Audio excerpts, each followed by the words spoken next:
दोस्तों नमस्कार।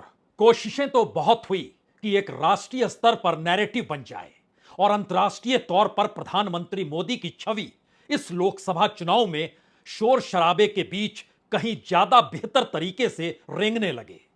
लेकिन ऐसा कुछ भी नहीं हुआ। कोशिश होती रही कि कम से कम कोई एक मुद्दा राष्ट्रीय स्तर पर इस देश में चल निकले, तो फिर क्या बिहार और क्या यूपी और क्या महाराष्ट्र और क्या तमिलनाडु, तमाम जगहों पर एक ही चेहरा और एक ही रंग दिखाई देगा। लेकिन ऐसा कुछ भी नहीं हुआ। हालांकि चुनाव ऐलान से ऐन पहले संसद के भीतर और चुनाव ऐलान के ऐन बाद संसद के बाहर प्रधानमंत्री ने खुद के नैरेटिव को बनाने की जो भी कोशिशें की, उसको हाथों हाथ मीडिया ने लिया। इसीलिए अगर आप मार्च के महीने से मीडिया को परखना शुरू करेंगे तो उसने कोई कसर छोड़ी नहीं कि 2047 में भारत विकसित राष्ट्र हो जाएगा। कोई कसर छोड़ी नहीं गई कि दुनिया की तीसरी बड़ी इकोनॉमी के साथ भारत दुनिया के सामने एक बेहतरीन देश के तौर पर खड़ा होगा। कोई नैरेटिव ऐसी बनाने में कोई चूक हुई नहीं कि अंतर्राष्ट्रीय तौर पर जितने भी युद्ध हो रहे हैं, चाहे वह रूस हो या यूक्रेन हो, चाहे वह इजराइल हो या फिर फिलिस्तीन हो, किसी भी युद्ध के मद्देनजर या फिर अंतर्राष्ट्रीय बाजार में चीन और अमेरिका की जो होड़ है, हर में प्रधानमंत्री मोदी की भूमिका बहुत ही बड़ी है। इन्हीं बातों का जिक्र बार बार इस दौर में मीडिया के जरिए किया गया। और ध्यान दीजिए, जनवरी, फरवरी, मार्च, अप्रैल, इन 4 महीनों में इन्हीं 4 मुद्दों के इर्द गिर्द जब बहस सिमटनी शुरू हुई तो उसमें 400 पार का नारा आया और यह भी कहा गया कि अब 272 या 300 कोई मायने रखते नहीं है, यानी छवि लार्जर देन लाइफ की है। लेकिन यह नैरेटिव भी बन नहीं पाया और एक के बाद एक प्रधानमंत्री मोदी को लेकर मीडिया ने जो जो जमीन तैयार करने की शुरुआत की, एक एक करके चुनाव ऐलान के बाद सब कुछ इसलिए ढहता चला गया क्योंकि जनता के साथ इस दौर में मीडिया के कोई सरोकार थे ही नहीं। बंद कमरों में कैमरे के सामने शानदार तरीके से ठंडी हवा और इन सब के बीच बड़े बड़े पैकेज के साथ बैठे हुए संपादक हो, एंकर हो, रिपोर्टर हो, उनकी भूमिका इस दौर में यह भूल गई कि इस देश के भीतर किसानों का आंदोलन हुआ। वो भूल गए इस दौर में कितने किसान शहीद हो गए। वो यह भी भूल गए उन्हीं किसानों के सामने प्रधानमंत्री मोदी को आकर माफी मांगनी पड़ी और जो 3 कानून लेकर आए थे उसे वापस लेना पड़ा। वह भूलते चले गए कि किस तरीके से सड़कों को खोदा गया, किस तरीके से बैरिकेड बनाए गए और तो और किसानों पर खुले तौर पर जीप चला देना और उसके बावजूद भी उस परिवार के लोगों को टिकट दे देना। ऐसी परिस्थिति इस देश के भीतर मीडिया के जरिए कोई सवाल खड़ा करती, ऐसा कुछ भी नहीं रहा। यानी क्या उत्तर प्रदेश, क्या बिहार, क्या बंगाल, तमाम जगहों की परिस्थिति को अगर परखना शुरू कीजिएगा तो मीडिया ने तो अपनी आंखें तब भी बंद रखी जब सुप्रीम कोर्ट एक के बाद एक बड़े निर्णय दे रहा था। वो चाहे शिवसेना तोड़ने को लेकर राज्यपाल को कटघरे में खड़ा करते हुए गैर संवैधानिक पहल का जिक्र किया गया हो या फिर इलेक्टोरल बॉन्ड को पूरे तरीके से गैर कानूनी करार दे दिया हो, मीडिया ने चुप्पी बरती। उसने मणिपुर पर भी चुप्पी बरती। उसे समझ नहीं आ रहा था कि इस दौर में लद्दाख में क्या हो रहा है। वो नहीं जान पाया कि इस देश के भीतर में किसान, मजदूर, आदिवासी, डिग्रीधारी युवा, उनकी कितनी हालत बदतर हो चली है और किसी रसोई में चूल्हा जलता है या नहीं जलता है। उसने सिर्फ सरकार की नीतियों के तहत उज्ज्वला योजना को ही परखा और इसका अंदाजा उस मीडिया को बिल्कुल नहीं रहा कि जनता के भीतर जो आग जल रही है वो चुनाव के वक्त धधक सकती है। वो एक अंडर करंट की स्थिति थी और शायद इस अक्स तले एक क्षण के लिए याद कर लीजिए, अगर 2019 में पुलवामा और बालाकोट नहीं हुआ होता तो हमें लगता है 2014 से लेकर 2019 के चुनाव तक की स्थिति भी कमोवेश वैसी ही होती जैसी आज 2024 में सामने आकर खड़ी हो गई है। उस दौर में क्या था हम जिक्र करेंगे, इस दौर में क्या है इस जिक्र को पहले सुन लीजिए और इसको जरा समझने की कोशिश कीजिए कि मीडिया को लेकर अगर सीधे तौर पर कहा जाता है कि वह आदिवासियों का नहीं है, मजदूरों का नहीं है, किसानों का नहीं है, बेरोजगारों का नहीं है, मुश्किल हालात में जीने वाले लोगों का नहीं है और यह मीडिया उस कॉरपोरेट का है जो सरकार और सत्ता के साथी और सहयोगी हैं। और इसका मतलब बहुत साफ है कि यह बातें सुनकर अगर जनता शोर मचाए, तालियां बजाए, तो फिर जान लीजिए 4 जून के बाद क्या हो सकता है, क्योंकि 4 जून की तारीख को देखकर एक डर मीडिया के भीतर भी है। और शायद इसीलिए शुरू से जिन नैरेटिव को बनाने की कोशिश 400 पार को लेकर की गई, 370 बीजेपी को आएंगे, इसको लेकर जो हंसी ठहाके लगाए गए, अब आखिरी चरण आते आते सब पलटने लगे हैं। जो कल तक इस दावे के साथ खड़े थे, हां परिस्थितियां बदल चुकी हैं और 2024 में 2047 हर कोई देखना चाहता है, लेकिन वो अहंकार में डूबे हुए नारे थे और शायद इसीलिए हर नारा इस दौर में फेल होता चला गया, क्योंकि हर नारे के प्रचार में एक तरफ अगर मीडिया सत्ता के साथ खड़ा था तो दूसरी तरफ प्रचार करने में इस देश के तमाम संस्थानों को झोंक दिया गया। सेना को भी बख्शा नहीं गया, उसे भी झोंका गया, लेकिन किसी ने यह जानने की कोशिश नहीं की कि जब इन नारों और इन लाभार्थियों को लेकर या योजनाओं को लेकर सरकार की तरफ से देश भर में घुमक्कड़ी हो रही है तो विरोध कोई कर रहा है या नहीं कर रहा है। महाराष्ट्र के 12 जिलों में विरोध हुआ, उस कारवां को रोका गया जो कि सरकारी कारवां था। इस परिस्थिति में बिहार के भीतर भी लोगों उनके भीतर सवाल उठने लगे, उत्तर प्रदेश में सवाल उठने लगे, रेलवे स्टेशनों पर, सार्वजनिक स्थलों पर जहां सेना का इस्तेमाल प्रचार के लिए सत्ता ने किया, उसको लेकर सवाल उठने लगे, लेकिन मीडिया ने अपनी आंखें बंद रखी। और शायद यही वो वजह है, अब मीडिया अगर पलट रहा है और उसे यह लगने लगा है कि 2019 तो छोड़ दीजिए, स्थिति बद से बदतर होने की दिशा में कदम बढ़ चुके हैं, तो यह डर क्यों है और इसकी वजह क्या है, इसका एक अंदाजा इस दौर में विपक्ष या कहें इंडिया गठबंधन की उस आवाज से सुना जा सकता है जो जानती समझती है कि सारा किया दिया धरा इस दौर में लोकतंत्र के उस चौथे पाए का है, जिसका काम निगरानी करने का है, जिसका काम सवाल करने का है, लेकिन वह हर जगह चूक गई। कहा मीडिया वाले हमारे मित्र हैं, मगर मीडिया वाले हमारे मित्र नहीं हैं।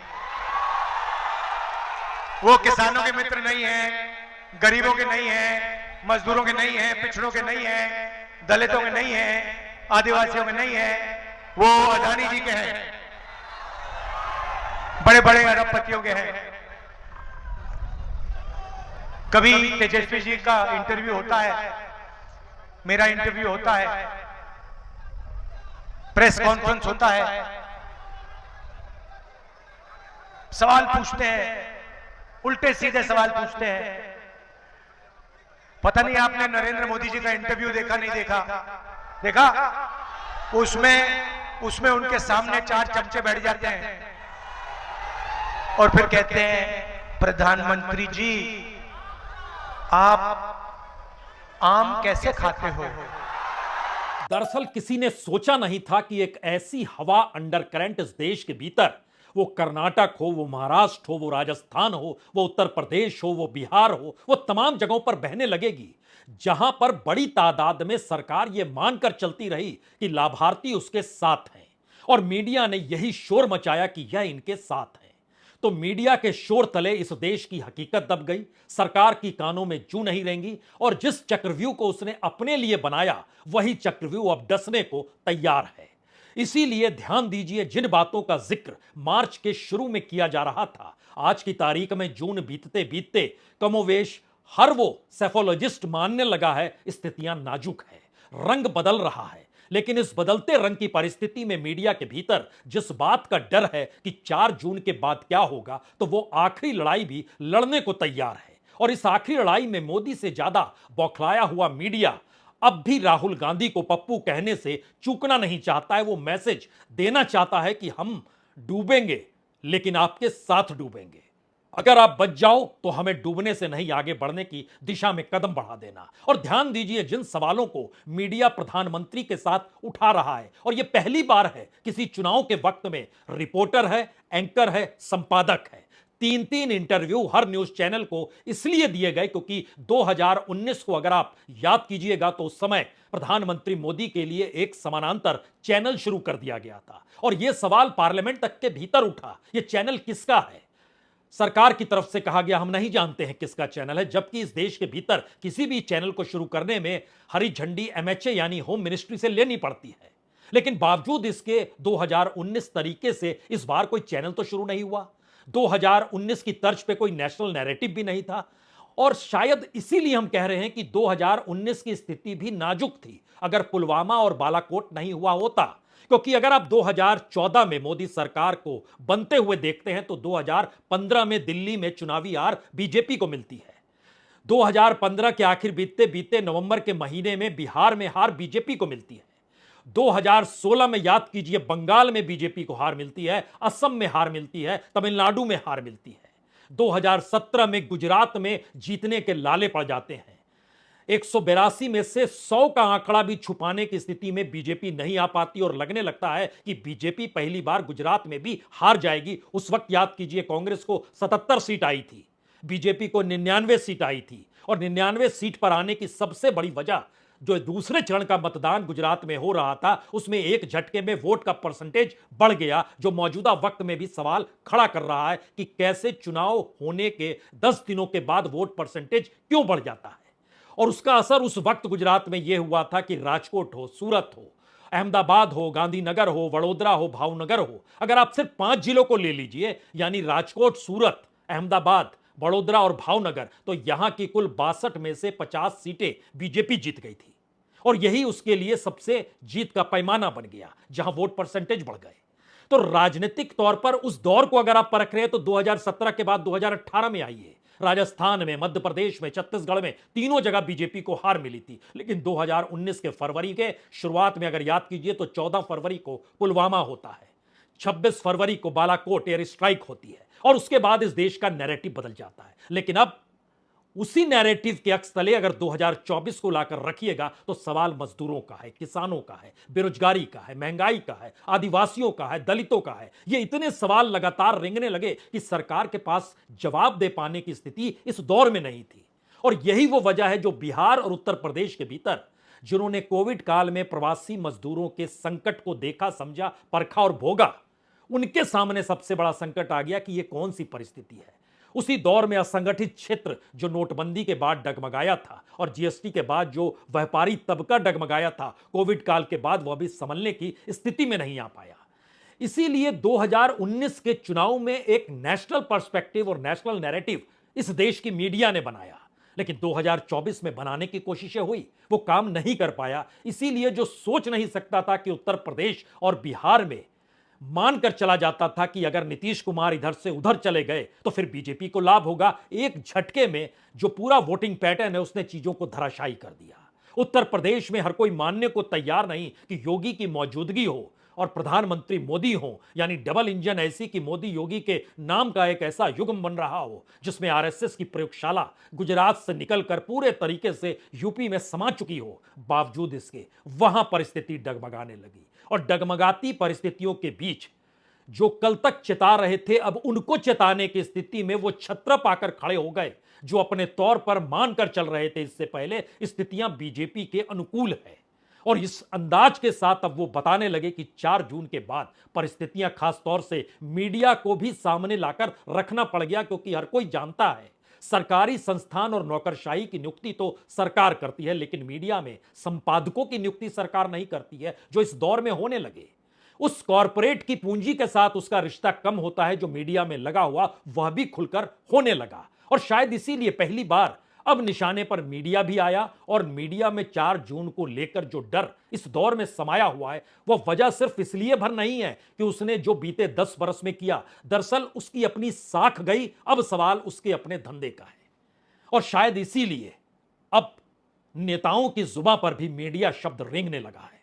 सामाजिक न्याय के खिलाफ हैं, ये आरक्षण के खिलाफ हैं, ये जाति जनगणना के खिलाफ हैं, ये किसानों की खुशहाली के खिलाफ हैं। इन्होंने किसानों को मारने वाले को टिकट दी, इन्होंने पेपर लीक कराने वालों का साथ दिया, नौजवानों की पक्की नौकरी, पक्की वर्दी पहनते थे वो आधी अधूरी की। ये न केवल देश को पीछे करना चाहते हैं बल्कि देश के लोगों को गरीबी में डालना चाहते हैं। 4 के बाद एक नई लिस्ट जारी होगी। लिस्ट नहीं जारी करेंगे, हमने कहा मंत्रिमंडल बदलेगा, मीडिया मंडल बदलेगा और खुशियों के दिन आएंगे, सुनहरे दिन आएंगे, फ्रीडम ऑफ प्रेस का दिन आएगा, क्योंकि फ्रीडम ऑफ प्रेस का दिन आना भी जरूरी है। 4 जून हमारे आपके लिए खुशियों का दिन, सुनहरा दिन और आपके लिए फ्रीडम ऑफ प्रेस का दिन है। ऐसा नहीं है कि नेताओं की राजनीति बदल गई, राजनीति के तौर तरीके बदल गए। दरअसल जनता अगर वोट दे रही है और यह मैसेज अब सतह पर आ रहा है तो उस जनता से जुड़े हुए सवाल और उस जनता का दबाव भी अब इंडिया गठबंधन के नेताओं पर काम करने लगा है। उनके भीतर तेवर यूं ही नहीं जागे। अखिलेश यादव यूं ही नहीं कह रहे हैं, वो जान रहे हैं कि इस देश के भीतर जो रूरल डिस्ट्रेस है, उसके भीतर का जो ग्रामीण क्षेत्रों में जो मुश्किल हालात हैं, इस देश के भीतर जो अनएम्प्लॉयमेंट है, जो इन्फ्लेशन यानी महंगाई की परिस्थितियां हैं, जो किसानों के आंदोलन को जिसने देखा और समझा है, और इन परिस्थितियों से वो दो चार लगातार हो रहे हैं। वो समझ रहे हैं कि ऐसी परिस्थिति आने वाले वक्त में उनकी अपनी राजनीतिक जमीन भी खत्म कर देगी अगर इस मौके पर वह जनता की भावना के अनुकूल नहीं बोले या फिर उन्हीं की आवाज में ना बोले। इसीलिए इस देश के भीतर घूमता हुआ मीडिया डरा हुआ है। वो किसी भी इलाके में जाता है, वहां पर उसे गुस्से का सामना करना पड़ता है, लोगों का विरोध हो रहा है, लोग नारे लगाने लगते हैं। वो जानते हैं कि ये पूछने जरूर आए हैं हमसे, लेकिन स्क्रीन तक आते आते धारणा बदल जाएगी, विचार बदल जाएगा और उसको एक नए नैरेटिव में परोसने की कोशिश होगी। और इसको हवा कोई दूसरा शख्स नहीं, देश के प्रधानमंत्री अपने भाषणों के जरिए दे रहे हैं। क्या यह कल्पना की जा सकती है कि किसी राज्य में पहुंचकर प्रधानमंत्री वहां के नेता को कहें कि आप जेल में होंगे? यह कल्पना के परे है। इससे पहले जो जो शब्द कहे गए उन शब्दों को दोहराना ठीक नहीं, लेकिन किसी को जेल भेजना क्या प्रधानमंत्री का काम है? इससे पहले तो यह भी सवाल था कि इस देश में नौकरियां बांटना क्या प्रधानमंत्री का काम है या संस्थानों का काम है? यानी ध्यान दीजिए, सब कुछ धीरे धीरे सिमटते सिमटते शुरुआत में ब्यूरोक्रेसी के जरिए पीएमओ का ढांचा खड़ा हुआ और उसके बाद खुद प्रधानमंत्री इस देश के भीतर तमाम चीजों को धराशायी कर अपने हाथ में सब कुछ उन्होंने ले लिया। यह एक ऐसी परिस्थिति बिहार में भाषण के वक्त वहां के नेता तेजस्वी यादव को जेल में डालने की स्थिति को जब वो बोलते हैं तो यह भी पहली बार है कि लोगों के भीतर ऐसे भाषणों को लेकर भी गुस्सा है। और इसी गुस्से का असर है कि तेजस्वी यादव, ध्यान दीजिए, इससे पहले कई मौकों पर तेजस्वी यादव को जेल भेजने, ईडी की जांच कराने, सीबीआई का नोटिस भेजने, सबका जिक्र होता था। लेकिन उस दौर के जो शब्द हुआ करते थे वो ये होता था कि हमारे परिवार को जानबूझकर निशाना बनाया जा रहा है। लेकिन पहली बार यह परिस्थिति भी बदली और तेवर और तलखी के साथ अपने तौर पर खुद तेजस्वी को भी कहना पड़ा यह बिहार है, क्योंकि राजनीतिक तौर पर वो एक ऐसी लड़ाई लड़ रहे हैं जो वो जानते हैं कि अब उनके भीतर भी उसी वोटर, उसी जनता का भाव आना चाहिए। क्योंकि जनता के भीतर अगर आक्रोश और नेता के भीतर अगर आक्रोश नहीं है तो फिर वो एक साथ मिल बैठता नहीं है। ठीक वैसे ही जैसे जिस बुलबुले को प्रधानमंत्री मोदी खड़ा करते हैं, उस बुलबुले को बड़ा कर पाने में अगर मीडिया चैनलों के संपादक नहीं लगे तो फिर उन संपादकों का कोई मतलब नहीं होगा। यह स्थिति लगातार होती चली गई और बढ़ती चली गई। धीरे धीरे जिन मुद्दों पर सवाल होना था वो मुद्दे हाशिए पर चले गए। एक भी सवाल ऐसा नहीं जिसमें प्रधानमंत्री जवाब कुछ दे और उस जवाब के काउंटर में कोई पत्रकार एक दूसरा सवाल कर दे। ऐसी स्थिति इस देश के भीतर नहीं आई। लेकिन अब विपक्ष के तेवर गर्म है। उत्तर प्रदेश और बिहार की राजनीतिक जमीन पर जो पूरा युवा तबका है वो गर्मी से लहला रहा है। राजनीतिक तौर पर उसके भीतर गुस्सा है। राजनीति का कहरा तो वो बचपन में पढ़ लेता है और इस बात की जानकारी तेजस्वी को भी है कि अब अगर उसके शब्द तलखी और तेवर के साथ नहीं उभरे तो फिर राजनीतिक लड़ाई वो लड़ नहीं पाएंगे और आने वाले वक्त में और मुश्किल होगी। इसीलिए उनके शब्द इस बार तेवर और तलखी के साथ हैं। और यहाँ आकर के हमको धमकी दे रहे कि जेल भेज देंगे। ये कोर्ट से ऊपर हो गए हैं क्या? ये तो ये साबित हो गया कि एजेंसियां इनके हाथ में, जिसको मन करेगा उसको भ्रष्टाचारी बना देंगे, जेल बंद कर देंगे। और जिसको नहीं मन किया, जैसे महाराष्ट्र में केस खत्म करा दिया, मंत्री बना दिया। यही काम है प्रधानमंत्री का। खिलौना बना दिया क्या एजेंसी को प्रधानमंत्री ने? कहने का तत्पर तो यही है कि सीबीआई, ईडी प्रधानमंत्री का कठपुतली है, खिलौना है। जांच एजेंसी का कोई वैल्यू नहीं है, जांच होती नहीं है। खाली प्रधानमंत्री का मन किया, इसको उठा लो, उसको छोड़ दो, इसको उठा लो, उसको छोड़ दो। यही काम है प्रधानमंत्री का। सारे हमारे संवैधानिक संस्थानों को बर्बाद कर दिया इस व्यक्ति ने। ये बिहार है। तो क्या वाकई जनता के भीतर भी इसी तरीके का गुस्सा है? सवाल गुस्से का नहीं है, सवाल पहली बार वोटिंग के बाद की उन परिस्थितियों का है जिसकी आवाज अब सुनाई देने लगी है। क्या कोई कल्पना भी कर सकता है कि जिस अयोध्या में राम मंदिर के प्राण प्रतिष्ठा को लेकर नारे की शक्ल में खुद प्रधानमंत्री पहले दूसरे चरण में घूम रहे थे, वो गायब क्यों हो गया? इस दौर में लगातार इस बात का जिक्र होता था कि अयोध्या, बनारस, मथुरा, इन तमाम बातों का जिक्र होता था, वो गायब क्यों हो गया? स्थिति राजनीतिक तौर पर जमीन पर वोटिंग के बाद यह हो चली है कि पता नहीं अयोध्या की लोकसभा सीट जो फैजाबाद के नाम से जानी जाती है, बीजेपी वहां भी चुनाव हार रही है। तो अगर चुनाव फैजाबाद में हार जाए तो फिर अयोध्या और राम मंदिर की जो बातों का जिक्र हिंदुत्व और धर्म के आश्रय बीजेपी करती है वो कहां बचेगी। मथुरा का जिक्र होता है, मथुरा में हेमा मालिनी जो बीजेपी के उम्मीदवार है वह चुनाव हार रही है और यह कल्पना के परे है कि मथुरा जैसी जगह में 11% वोट कम पड़े, यानी जीत उसी दिन इबारत लिख दी गई जब पहले चरण में वोटिंग हो रही थी। और कमोवेश फैजाबाद के भीतर जिस तरीके से जातीय समीकरणों ने अपना तालमेल बैठाया उसमें लल्लू सिंह जो लगातार 2014 और 2019 में जीत रहे थे, उनके सामने इस बार कम वोट से हारे या ज्यादा वोट से हारे ऐसे लाले पड़ गए। तो बनारस की स्थिति क्या होगी यह सिर्फ आप अभी सोच सकते हैं। वहां पर खुद चूंकि प्रधानमंत्री चुनाव लड़ रहे हैं, लेकिन बनारस की अपनी राजनीति भी एक अलग तरह की रही है। वहां पर बिल्कुल चाणक्य के तौर पर अगर कोई अपनी चोटी को बांध ले तो फिर मुश्किल हो जाता है किसी नेता का वहां टिक पाना। बनारस को राजनीतिक तौर पर मुरली मनोहर जोशी ने जगाया था, बीजेपी के अनुकूल किया था और उसके बाद प्रधानमंत्री मोदी मां गंगा के नाम पर वहां पहुंचे। लेकिन इस 10 बरस में जो कुछ हुआ जैसा हुआ, एक शानदार बनारस खड़ा जरूर हो गया, लेकिन उसके तले कितने मंदिर ध्वस्त हुए, कितने घर ध्वस्त हुए, कितने कल्चर ध्वस्त हुए, कितनी भावनाएं खत्म हुई, ये सारी बातें इस दौर में उबाल रही है। और उन गलियों से गुजरते वक्त जो मंदिरों का पूरा हिस्सा जो वहां की संस्कृति को समेटे हुआ था वो सब कुछ इस दौर में गायब हो गया। इमारतें कुछ बड़ी हो गई, कुछ खाली हो गई, नए पुल तैयार हो गए, लेकिन राजनीतिक तौर पर जनता के भीतर के सवालों का जवाब देने के लिए पीएमओ जो एक वक्त बनाने का ऐलान किया गया वह भी ध्वस्त हो गया। यानी जवाब कौन देगा। और शायद इसीलिए अब राहुल गांधी खुले तौर पर कहने लगे हैं। क्या कह रहे हैं सुन लीजिए। भाई और बहनों, तूफान आ रहा है उत्तर प्रदेश में और बिहार में। इंडिया गठबंधन का तूफान आ रहा है। मैं आपको बता रहा हूं, एक बात लिख के ले लो, नरेंद्र मोदी हिंदुस्तान के प्रधानमंत्री नहीं बनने जा रहे हैं,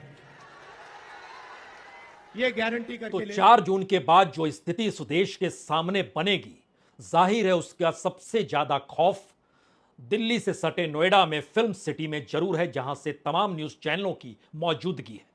इसीलिए 5 सवाल सबसे बड़े हैं। पहला सवाल यह है, क्या वाकई इस दौर में सिर्फ एडिटोरियल में परिवर्तन देखा जाएगा? और अगर राहुल गांधी जो कह रहे हैं कि 4 जून को इस देश के प्रधानमंत्री अब अगली बार नरेंद्र मोदी नहीं बनेंगे, और एक झटके में जरा सोचिए अगर ऐसी स्थिति आती है कि विपक्ष सत्ता में है तो जिन 5 बातों का जिक्र मीडिया को लेकर है उसमें बड़ा सवाल एडिटोरियल का नहीं है, जो पहला सवाल किसी के जहन में भी रेंगता है।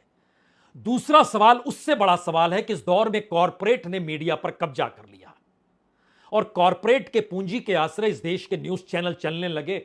वो सवाल है, क्या उस कॉरपोरेट के हाथों से इस देश के मीडिया को आजाद कराने की दिशा में कोई पॉलिसी बन जाएगी? तीसरा सवाल है, जो कॉरपोरेट मित्र थे जिनका कब्जा मीडिया पर था, इस दौर में क्या वाकई समानांतर तौर पर अपनी राजनीति के लिए 4 जून के बाद एक नई परिस्थिति मीडिया डायरेक्टिव्स को लेकर भी शुरू हो जाएगी? चौथा सवाल है, इस देश की जनता के भीतर जो गुस्सा मीडिया को लेकर है, क्या वह दिल्ली के उस फिल्म सिटी में बैठे हुए तमाम न्यूज चैनलों की तरफ टकटकी लगाकर देख रहा है और उसके भीतर का गुस्सा उफान पर है? और उस उफान का जवाब दे पाने की स्थिति में क्या वाकई इस देश के भीतर जो भी सत्ता होगी वह उसका जवाब दे पाएगी? और 5वां सवाल सबसे बड़ा सवाल है, इस देश के भीतर में मीडिया से जुड़े हुए तमाम जो अलग अलग आयाम हैं, जो पैसे के तौर पर है, जो संपादक के तौर पर है, जो प्रचार प्रसार को लेकर है, जो सरकार की नीतियों को लेकर है, और उसके समानांतर चलता हुआ जो सोशल मीडिया भी है, इस दौर में क्या राजनीतिक सत्ताओं को अब इस बात का एहसास हो गया है कि अपने अनुकूल सब कुछ बना लें तो ही चलेगा? या वाकई जिस तरीके से दलित, आदिवासी, अल्पसंख्यक समुदाय या ओबीसी का जिक्र हो रहा है, क्या उसी तर्ज पर इस देश के भीतर मीडिया का जिक्र करने की स्थिति में मौजूदा राजनीतिक सत्ता के खिलाफ खड़ी विपक्ष की धारा यह सोच भी सकती है? और छठा सवाल सबसे बड़ा है, अगर इन तमाम परिस्थितियों के बावजूद भी कमजोर होकर सही, लेकिन अगर बीजेपी सत्ता में लौटती है तो यह उसके लिए पाठ होगा या राजनीतिक तौर पर वो कहीं ज्यादा और एग्रेसिव हो जाएगी? इंतजार इन तमाम बातों का करना होगा। बहुत बहुत शुक्रिया, बहुत बहुत शुक्रिया।